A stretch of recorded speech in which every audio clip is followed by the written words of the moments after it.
पंडित छोर सदगुरु श्री कबीर साहब जी, मेरे हृदय मंदिर के आराध्य परम पूज्य सदगुरु श्री महान साहब जी, पूजा के योग सभी संत समाज, मैं चरण कमलों में से झुका के 3 बार बंदी करता हूँ। बोलिए श्री सदगुरुदेव की। सदगुरु श्री कबीर साहब जी कहते हैं कि सारे संसार के लोग सुख चाहते हैं, दुख कोई नहीं चाहता। झाड़ के सुख ही सुख चाहते हैं, और ये भी चाहते हैं कि सबसे ज्यादा लोग हमारा ही आदर करें, और ये भी चाहते हैं कि सबसे ज्यादा धन संपत्ति हमारे पास हो। ऐसा सब कुछ चाहते हैं। हम कहें सोई सारा संसार करें। तो साहब कहते हैं कि ऐसे चाहना से कुछ होगा नहीं। ऐसी चाहना यदि किसी की बनी रहे तो उससे कुछ होने वाला नहीं है। साहब कहते हैं कि तुझे बिरानी क्या परी, तू अपनी आप निवेर, और तेरी नाव भंवर में फेरी जाए तो फेर। जैसे एक की नाव भंवर में जा रही हो और दूसरा उसको बचाने के लिए कूदे तो उसकी नाव चली जाएगी। ऐसे ये संसार है, सबके सब भंवर में जा रहे हैं। एक तो विषय वासनाओं का भंवर है, एक भ्रम भूल कल्पना का भंवर है, एक पानी का भंवर है, और एक वायु का भंवर है। ये 4 भंवर हैं। इनमें से कौन बचेगा? जल का भंवर है, उसमें चला गया,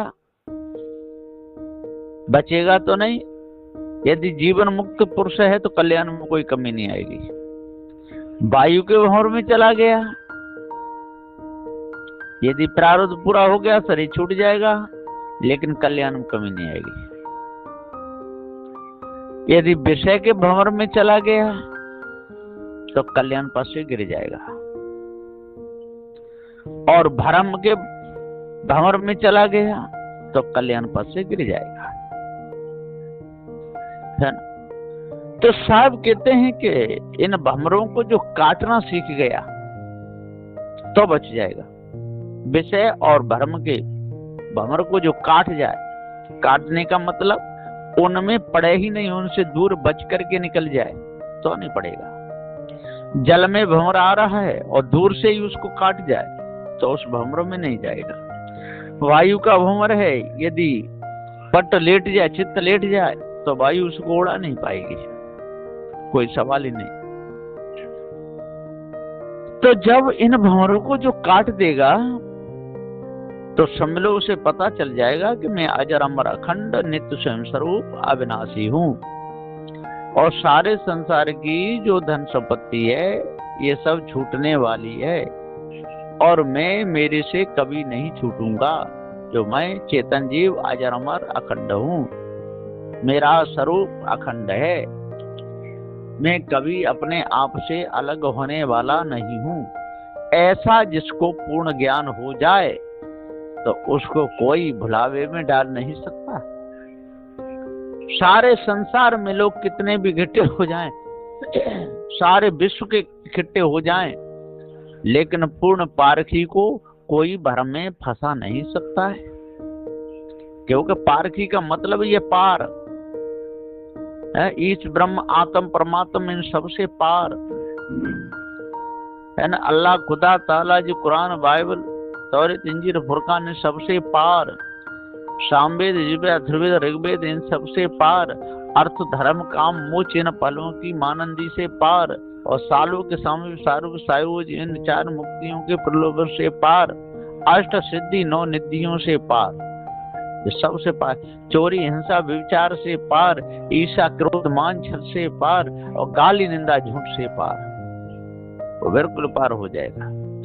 और सत्य विचारशील दया धैर्य विवेक वैराग्य गुरु भक्ति को धारण करके पूरा जीवन मुक्त दशा में ही ले जाएगा। और जब ये जीवन मुक्त दशा का शरीर छूटेगा तो जीव विदेह हो जाएगा। फिर उसके पास में ये पंच भौतिक देह रहेगी ही नहीं। अंतःकरण से संबंध उसका टूट जाएगा।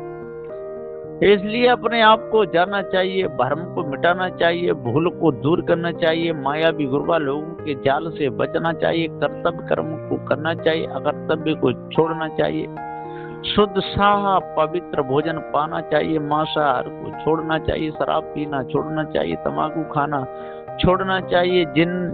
जिन पदार्थों के द्वारा मन गंदा हो ऐसे पदार्थों को भी नहीं खाना चाहिए। किसी का मांस खाना महादोष पाप है ना। तो शुद्ध शाकाहार भोजन बहुत है संसार में, कोई फल पत्तियों की कोई कमी नहीं है ना, साग सब्जियों की कोई कमी नहीं है। पदार्थ सुंदर कैसे हैं, और फल मेवा मिष्टान दूध घृत औषध जैसे हैं, कोई कमी नहीं।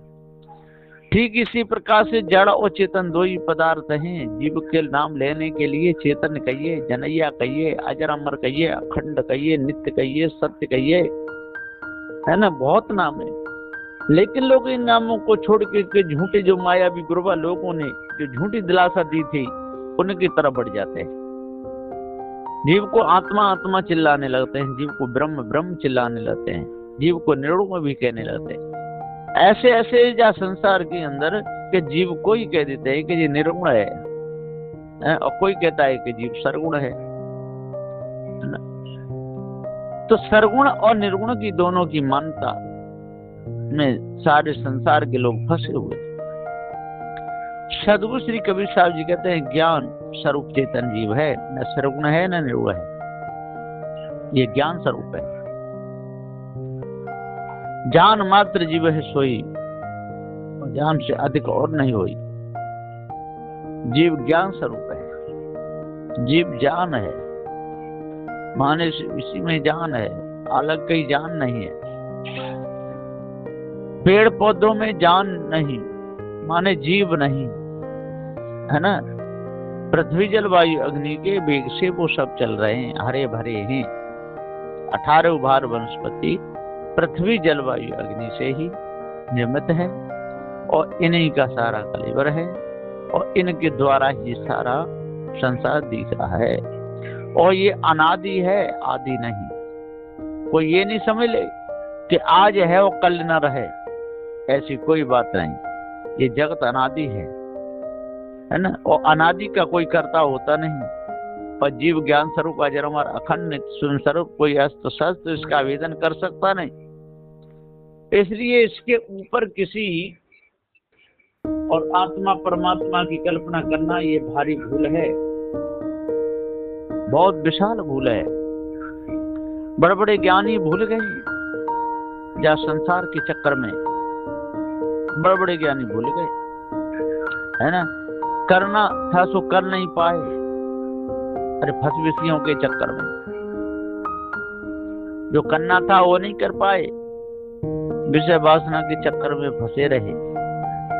अरे पूजना था सो पूज नहीं पाए, पथरी पथरा पूजा डोले। और सत्संग की गंगा नहा नहीं पाए, जल की गंगा नहाते डोले। सत्संग की गंगा को नहीं नहा पाए, सत्संग में आकर के जड़ चेतन के भेद को नहीं समझ पाए। जड़ क्या है, चेतन क्या है, इस भेद को तो जान ही नहीं पाए।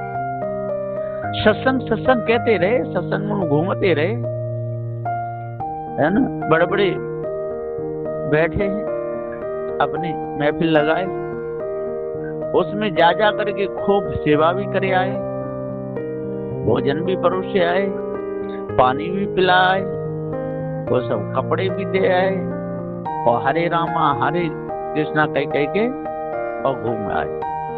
लेकिन उनको पता ही नहीं चला कि हरे रामा हरे कृष्ण कौन कह रहा है ना। ये 4 वेद और 7 18 प्राणों की लेखनी किसने लिखी है, इसको लिख करके इस भ्रम में कौन फंसा हुआ है। सारे संसार में अष्ट धातु की मूर्तियां, पत्थर की मूर्तियां, पीतल पत्थर की मूर्तियां, इनको कौन बना रहा है और ला करके कौन मंदिरों में रख रहा है, कौन प्राण प्रतिष्ठा कर रहा है, उसको तो ये जानते ही नहीं। जिसने प्राण प्रतिष्ठा करी और जिसने वो मूर्ति बनाई, उसे तो ये जान ही नहीं पाए। इसलिए सदगुरु श्री कबीर साहब जी पुकार के समझाते हुए कहते हैं कि अपने आप को जानो, भ्रम को मिटाओ, भूल को दूर करो, है ना। लेकिन लोग साधु तो हो जाते हैं, अपने आप को जान नहीं पाते, जड़ चेतन के भेद को समझ नहीं पाते और सिर मुड़ा मुड़ा के साधु हो जाते हैं। मुड़ मुड़ाए तीन सुख सिर की मिट गई खाज, और खाने को हलवा मिले लोक नहीं महाराज। बस इसलिए ज्यादा सिर उठाते हैं, सिर मुड़ाते हैं। कोई भी संसार से बचने के लिए प्रयत्न नहीं करता है, सारे के सारे सुख चाहते हैं और सब भौतिक सुख में फंसे हुए हैं। उस सुख को कोई नहीं चाहता जो दुख में नहीं बदलता, जो सुख आदि अंत और मध्य में एक रस रहता है, वो एक देशी है। उस सुख को कोई नहीं चाहते। सारे संसार के लोग भौतिक सुख को चाहते हैं, है ना। धन संपत्ति बहुत चाहते हैं, कोठी बंगले खूब चाहते हैं, है ना। करोड़ों अरबों खरबों रुपए चाहते हैं, दूसरों के द्वारा अपना सम्मान चाहते हैं। हम उसके जहाँ जाए वो हमारा सम्मान करे, है ना, और हमारे जहाँ वो आवे तब भी हमारा करे, और हम उसके जहाँ जाए तब भी हमारा ही करे। ऐसा लोगों के अंदर भूत चढ़ा हुआ है। साहब कहते जब आप ही किसी का सम्मान नहीं करोगे तो आपका कौन करेगा। जब आपके अंदर ही कालमा छाई हुई है, अपनी कालमा आपने नहीं छुड़ा पाई तो दूसरे की क्या छुड़ाओगे। जब विषय वासना भ्रम भूल कल्पना से आप ही अलग नहीं हो पाए तो दूसरों को अलग क्या करोगे। इस ब्रह्म आत्म परमात्मा की कल्पना में भूले रहे और कहते रहे हम कबीर पंथी हैं, कबीर पंथी हैं। कितने भी गले में ढोल लटका लो और रोज गांव में घूम घूम के शहरों में बजाते रहो कि हम कबीर पंथी हैं, कबीर पंथी हैं। लेकिन जब तक सदगुरु श्री कबीर साहब के निर्णय पर नहीं चलोगे तब तक आपका कबीर पंथी कहलाना भी दोष है ना। इसलिए आप कबीर पंथी चिल्लाते रहते हो और निर्णय को समझते नहीं, पारक सिद्धांत को समझते नहीं। जब तक पारक सिद्धांत को नहीं समझोगे, जब तक भूल को अपने अंदर से नहीं निकालोगे, जब तक जड़ चेतन के भेद को नहीं समझोगे, जब तक विषय वासना को जड़मूल से नहीं तजोगे और भूत चुड़ैल डाकन सांग तंत्र मंत्र जादू टोना आहवर होम 4 वेद 107 18 पुराणों की कल्पना, स्वर्ग नरक की कल्पना जब तक अपने अंदर से नहीं निकालोगे तब तक आपका मन निर्मल होगा ही नहीं। इसलिए मन निर्मल करना है तो पार की संतों की शरण में लगो, और पार की संतों की शरण में लग करके विषय विकारों को जड़ मूल से त्याग दो, है ना। विषय विकार ही तो जीवन को खराब करते हैं। मोह ममता आसक्ति ही तो जीवन को खराब करती है। विषय वासना ही तो जीवन को बर्बाद कर देती है। विषय वासना से सारा जीवन का पतन हो जाता है। भ्रम भूल कल्पना से भी जीवन का पतन हो जाता है। माया भी गुरुबा लोग तो स्वयं भूले दूसरे को भुलाते हैं। संसार की स्त्रियां विषय वासना में और भूली हुई हैं। संसार के जो पुरुष हैं वो भी विषय वासना में भूले हुए हैं, एक दूसरे को झपटना चाहते हैं। जैसे बाज पक्षी को झपटना चाहता है, इसी प्रकार से विषय विकारी लोग विषय वासना में ही अपने मन को लगा करके अपना जीवन खराब करना चाहते हैं। तो साहब कहते हैं कि जब तक अपने आप को नहीं जानोगे, जब तक भूल को अपने अंदर से दूर नहीं करोगे और विषय वासना में ही संसार के चक्कर में ही अपने आप को भूले रहोगे तब तक आपको कोई बचा नहीं सकता है। इसलिए सदग्रंथ बीजक को पढ़ें और सदग्रंथ बीजक का जो टीका सदगुरु श्री पूरन साहब जी ने किया है उसको मन लगा के पढ़ें। आपको पूरा पता चल जाएगा कि सदगुरु श्री कबीर साहब का सिद्धांत क्या है।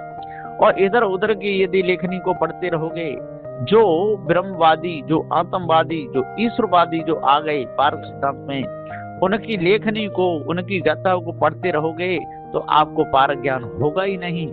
तो सत्यवादी, सत्य शोधक, सत्य निर्णय और सदगुरु श्री कबीर साहब के अनुसार टीका करने वाले सदगुरु श्री पूरन साहब जी हुए। और सदगुरु श्री पूरन साहब जी के ग्रंथ का नाम है त्रिजा।